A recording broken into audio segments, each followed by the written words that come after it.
congratulations. I've been cheering for you a long time, so. Oh, that's so nice. I'm a big fan as well. I want to talk about the cover of your album. This is adorable. Wait, let's see the cover. This is you on the album cover, right? Yeah, it's 9-year-old little mischievous guy, man.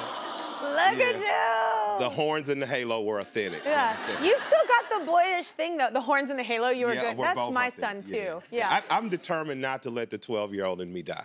Me too. Yeah. No, I think that's when you stop growing, you stop really living. Like I'm a total child about. You got to keep that imagination alive. Yeah. Let go. Yeah. We get so serious as adults. I love that. So your name Killer Mike. So where did that come from? I did not. I would have named me Handsome Mike. Or, yes, I like it. I like it. So I had friends in rap. You have posses or friends. Boys just naturally group together and do stinky stuff, right? So yeah, either you're in the Boy Scouts or you're a football player. I was good at none of that. Yeah.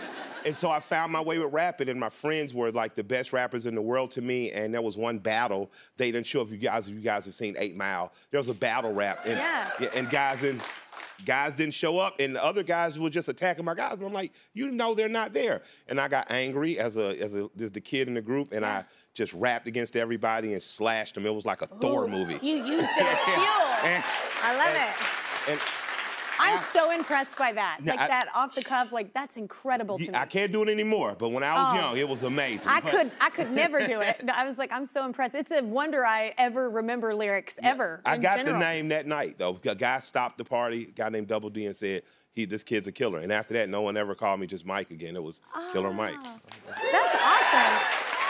So you've won Grammys, but what is being nominated by your peers? That's a different kind of thing. What does that mean for you? Yeah, I currently have an altar for my grandmother in my house, and the Grammy, my first Grammy is broken because I kept it at her house. I dropped out of Morehouse, and I told her in exchange for dropping out and not bringing her a college degree, I gave her a Grammy. She said, it still ain't no degree. And she said next. Education care, but she kept it in her house. And I remember going to the house one day saying, Mama, where's the Grammy? I don't see it. Yeah. And she put it in her closet. And I was like, why is it in the closet? Now, only our family's in the house. She looked around and said, because people steal. And I'm like, but they're our people. They steal, right? So she apparently a week or two later, she dropped it and broke it, and she was ashamed to show me. And my sister told me to, talk to her. So I go and I talked to her. I said, let me see it. And it's broken. I said, Mom, I love you. It's not. So I've never allowed the Grammys to repair it. But now it's time to get it's trying to get a few more to keep it company. Look at that, just put a few more up there. Family of Grammys, exactly. I like it. And as an artist, your audience matter, your fellow artists matter. But I'm not gonna lie, this year, getting Rap Album of the Year will mean everything in the world to me because in the 50th year of hip hop, I know for a fact I've made the greatest representation of hip hop this year. Yeah, I love that certainty and that confidence. I've made something that speaks to, not only I grew up this little 9-year-old chubby black kid in this black enclave in the Deep South, but I grew up influenced by this music that was self-organized by kids.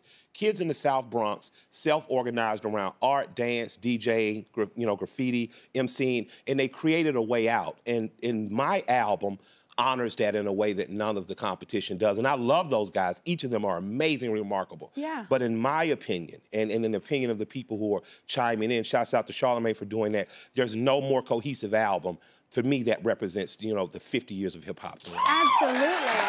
Well, let's do a commercial break, everybody.